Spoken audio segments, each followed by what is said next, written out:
2 நபர்களும் இன்வால்வ் ஆன ஒரு விஷயம். இப்ப நான் மட்டுமே போய் பேசினது கிடையாது. கம்மு மட்டுமே வந்து என்கிட்ட வந்து பேசினது கிடையாது. So it happen mutually.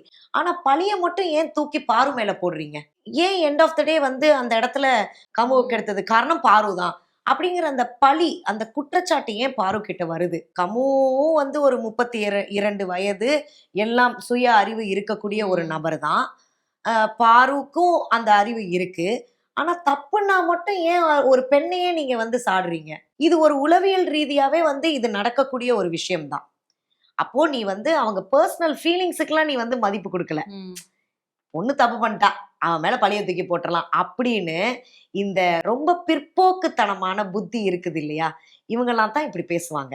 அந்த ரிலேஷன்ஷிப்ப மதிக்கிறவங்க, அந்த ஒரு காதலையோ, இல்ல வந்து அந்த ஒரு ஃப்ரெண்ட்ஷிப்பையோ மதிக்கிறவங்க இப்படிலாம் வந்து பேச மாட்டாங்க. பழிய தூக்கி போட மாட்டாங்க.